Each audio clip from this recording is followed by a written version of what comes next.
借由坤晶眼用，似有难度。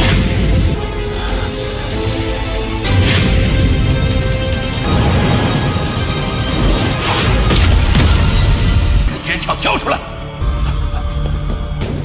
来了。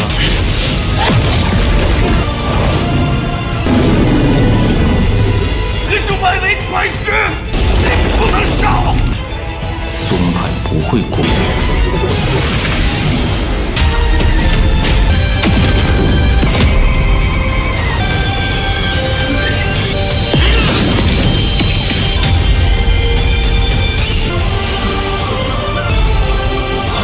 修为不够，无法使用，便将此剑送与我。行不义便破。多谢前辈。Halo kalian semua, selamat datang di channel Donghua Master. Bagaimana kabar kalian semua? Mimin harap kalian semua baik-baik saja. Dan pada video kali ini kita akan melanjutkan alur cerita dari serial Donghua Rinnegan Immortal episode ke-85. Dan sebelum kita masuk ke cerita terbaru, mari kita sedikit mengingat cerita sebelumnya, yang dimana pada cerita sebelumnya nasibnya Walin menjadi manusia yang lemah karena kekuatannya Walin disegel oleh segelnya Suntai dan juga segel Domenteh, dan Walin juga ditangkap oleh para bandit yang para bandit tersebut menggunakan Walin sebagai jebakan mereka untuk melakukan penyegapan kepada sebuah kelompok yang memiliki harta besar. Dan setelah para bandit itu telah berhasil melakukan perampokan mereka, Walin pun dipenjarakan di dalam penjara air, yang tadi sangka penjara air tersebut adanya kekuatan Vena yang justru memberikan kekuatan kepada Walin, membuat Walin pun bisa membangkitkan kembali kekuatannya. Ya, setelah itu pun Walin menghabisi ketua bandit tersebut dan menyuruh para anggota bandit lainnya untuk menggali sumur yang sebelumnya ditemukan kekuatan Vena di sana. Dan setelah sumur itu digali, di sana Walin menemukan adanya kerangka perempuan, dan kerangka perempuan itu disedot oleh gulungan hitamnya Walin. Dan singkatnya Walin juga telah menyerap energi di sumur tersebut, membuat Walin pun kini menjadi seorang kultivator lagi dengan berada di ranah dari Chi Kondesansi. Dan tujuan Walin adalah ranah dari formasi jiwa, dengan Walin yang akan pergi berlatih ke tempat dari sekte Soul Refining, dan itu merupakan inti cerita pada cerita sebelumnya. Kalau gitu pun sekarang langsung saja kita masuk ke bagian cerita terbaru. Cerita ini berlanjut dengan diperlihatkan Patriark suku Troll yang telah kembali ke tempat tinggalnya, yang di sini tampak Patriark suku Troll itu kembali dengan kondisi yang sangat menyedihkan, yaitu tubuh fisiknya telah dihancurkan oleh anaknya Suntai, yaitu kini ia kembali dengan jiwa asalnya. Dan di sana Patriark suku Troll tak disangka langsung mengambil tubuh dari anggota suku Troll lainnya sebagai tubuhnya, yang langsung ia menewaskan anggotanya dan mengambil tubuh tersebut untuk tubuhnya sendiri. 魔童毁我肉身，请人禁制，将其禁引到小北延吉之地。 Dan di sini Patriark suku Troll ia sangat kesal karena apa yang ia dapatkan dari Walin hanyalah pedang ajaib miliknya Walin saja. Dan di sana pun Patriark suku Troll melihat pedang ajaib tersebut, dan di sana ia menemukan adanya Li Guo sebagai jiwa pedang dari pedangnya Walin.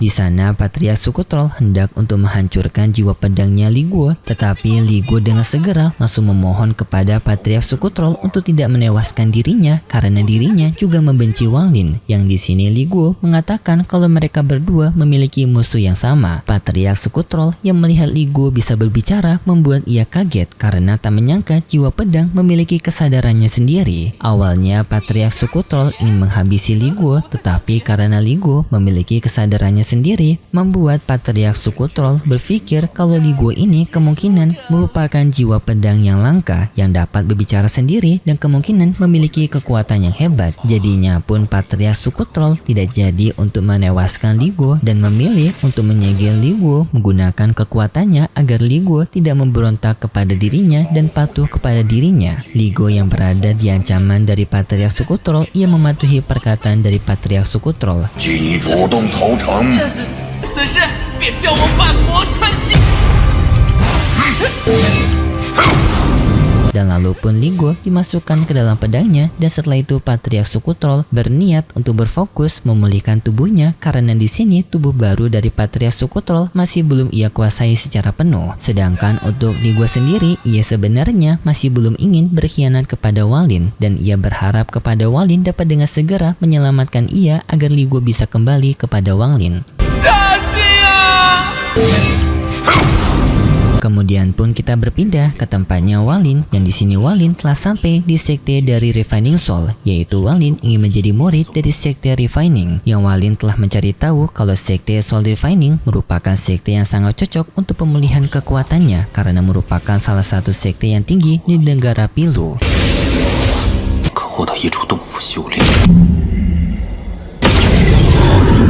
Setelah Walin sampai di depan dari gerbang sekte Refining Soul, di sana Walin bertemu dengan ketua penjaga dari sekte Soul Refining, dan di sana ia bertanya kepada Walin apa tujuan Walin. Walin menjawab kalau ia ingin menjadi murid dari sekte ini, tetapi penetua itu melarangnya karena Walin sudah terlambat, dan Walin diminta untuk datang tahun depan dan melakukan pendaftaran di saat sekte ini membuka pendaftarannya lagi. 能达到筑基期，你明年再来吧。还请前辈收下。 Tetapi Walin pun mencoba untuk menyogok penetua itu dengan Walin memberikan hadiah pedang kepada penetua itu. Penetua itu kaget dengan pedang yang dibawa oleh Walin karena pedang ini memiliki tingkatan yang cukup tinggi. Penetua itu bertanya kepada Walin di mana Walin mendapatkannya. Walin pun beralasan dengan mengibul bahwasanya pedang ini ia dapatkan karena kesetiaan Walin kepada gurunya dulu, membuat gurunya Walin memberikan pedang ini kepada dirinya, dan karena Walin beralasan tidak bisa menggunakan pedang ini, Walin pun hendak untuk memberikannya kepada penetua penjaga dari sekte Refining. Penetua penjaga sekte Refining percaya dengan alasan Walin, dan ia pun menerima pedangnya Walin serta memperbolehkan kepada Walin untuk menjadi anggota murid sekte luar dari sekte Refining Soul mereka. Kemudian pun Walin dibawa oleh penetua penjaga itu ke tempat dari seorang penetua yang bernama Chang Dawei, yang di sini pun penetua penjaga dari sekte Refining meminta kepada penetua Chang Dai untuk mengangkat Walin sebagai murid luarnya. Sambil di sini penetua berambut merah memberikan uang kepada Chang Dawei agar ia mau mengangkat Walin menjadi muridnya, dan penetua Chang Dawei menerima hal ini. Dan di sini juga penetua rambut merah dan juga penetua Dawei, mereka berdua membicarakan sesuatu yang berhubungan dengan bendera jiwa, yang hal ini pun seketika membuat Walin jadi tertarik untuk mendengarnya. Tetapi pembicaraan mereka tidak terlalu lama karena setelah mereka berbicara sebentar, mereka pun langsung berpisah di sana. Dan lalu pun penetua Dawei berbicara kepada Walin dengan bertanya kepada Walin kenapa penetua berambut merah mau membawa Walin masuk ke dalam sekte Refiningnya, karena ia tahu kalau penetua sekte rambut merah ini merupakan orang yang dapat disogok oleh sesuatu. Dan di sini penetua Dawei penasaran hal apa yang telah Walin berikan kepada penetua berambut merah. Walin menjawab kalau ia memberikan sebuah pedang. Setelah itu pun penetua Dawei memberikan tempat pelatihan kepada Walin, yaitu dengan diberikan sebuah gua khusus yang berurutan 900. Tetapi gua ini bisa dibilang gua yang tidak memiliki kualitas yang tinggi, membuat Walin tidak puas dan meminta kepada penetua Dawei gua yang memiliki kualitas lebih tinggi lagi. Tetapi penetua Dawei memperingatkan kepada Walin bahwasanya keegoisan dan juga keserakahan merupakan bentuk dari awal kegagalan bagi seorang kultivator. Jadinya Walin diminta untuk menerima gua ini terlebih dahulu. Setelah itu pun Walin ingin bertanya mengenai bendera jiwa yang sebelumnya telah dibicarakan oleh penetua Dawei dan juga penetua rambut merah sebelumnya. Awalnya penetua Dawei tidak ingin menjawab, tetapi Walin menyogok penetua Dawei dengan memberikan hartanya kepada penetua Dawei, membuat penetua Dawei pun mau sedikit untuk membicarakannya kepada Walin, yang dimana harta bendera jiwa merupakan senjata khusus buatan dari sekte Refining mereka dan juga merupakan senjata top mereka yang dibentuk oleh murid dalam dari sekte mereka, yang tujuannya adalah untuk bisa menjadi sekte paling puncak di antara dari negeri Pilu. Tetapi penetua Dawei tidak memberikan bocoran rahasia terlalu banyak kepada Walin, dan di sini penetua Dawei menyarankan kepada Walin jika Walin penasaran dengan informasi lebih lanjut, maka Walin hanya perlu bergabung bersama dengan sekte mereka menjadi murid dalam. Tetapi ini sangatlah sulit karena dari 10.000 peserta yang ingin menjadi murid dalam, hanya satu orang saja yang diperbolehkan untuk masuk ke dalam murid dalam. Artinya Walin harus bersaing dengan 10.000 orang lainnya. Walin memahaminya dan Walin tertarik dengan tawaran ini karena Walin penasaran penasaran dengan senjata bendera jiwa. Sedangkan di tempat lain kita diperlihatkan dengan Liu Mei yang mencari keberadaan Walin, dan di sini Liu Mei masih belum menemukannya. Dan kembali lagi kepada Walin yang diantarkan oleh Penetua Dawei ke tempat gua pelatihannya Walin dengan diantarkan ke gua baru dengan bernomor 803. Alasan gua Walin dirubah karena untuk memberikan hormat kepada Penetua Rambut Merah karena telah mempromosikan Walin sebelumnya, dan juga Penetua Dawei memberitahu semakin nomor guanya kecil maka semakin tinggi juga kualitas dari gua pelatihan ini, yang artinya berarti gua nomor 1 merupakan gua yang memiliki kualitas tertinggi, dan di sini Walin mendapatkan yang nomor ke-803.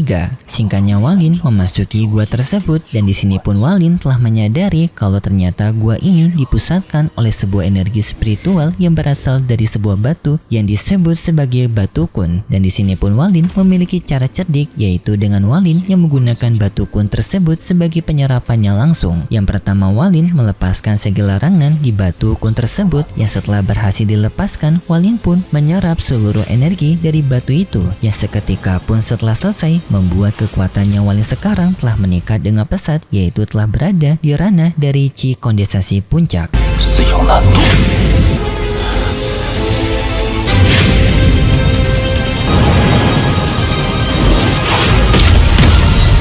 Kemudian pun Walin berniat untuk mencari gua yang memiliki kualitas spiritual yang lebih tinggi, yang di sini pun Walin menemukannya di gua yang berada di nomor 743.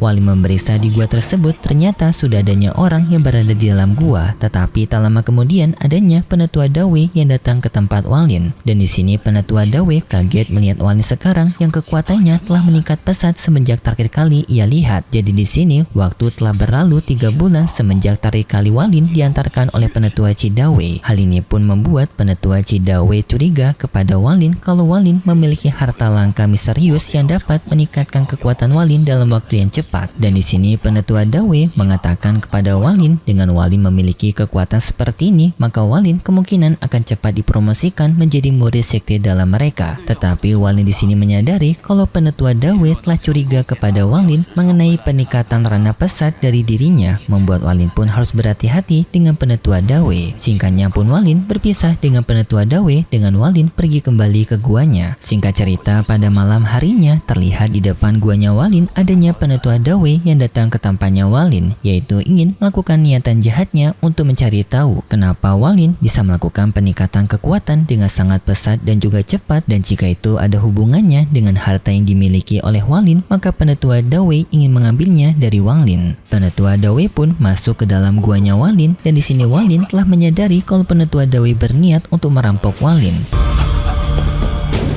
来了。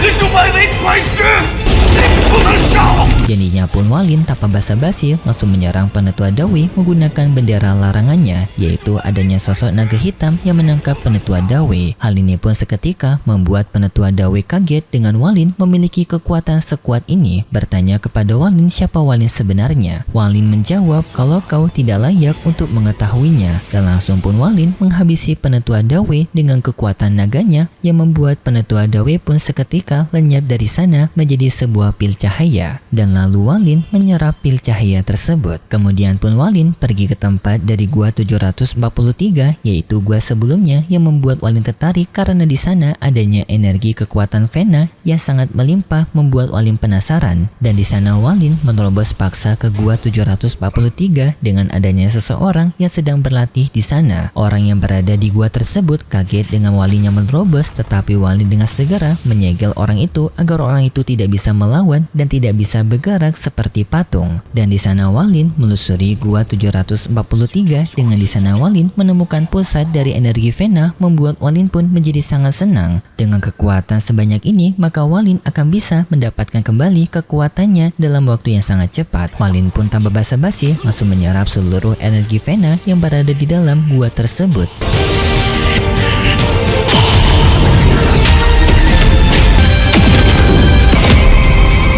Yang seketika pun membuat kekuatan Walin meningkat dengan sangat pesat dari ranah Qi kondensasi menuju ke ranah formasi inti, sampai pada akhirnya berada di ranah dari pertengahan Nesken Sol.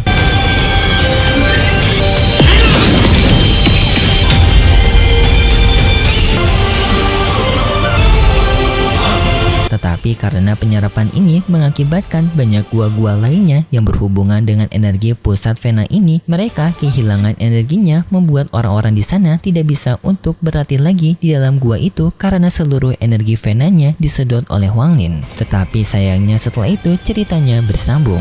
Kalau gitu pun terima kasih buat kalian semua yang sudah menonton video ini sampai akhir. Jika kalian suka dengan video kali ini, bisa beri like serta subscribe, dan sampai jumpa di video selanjutnya. See ya!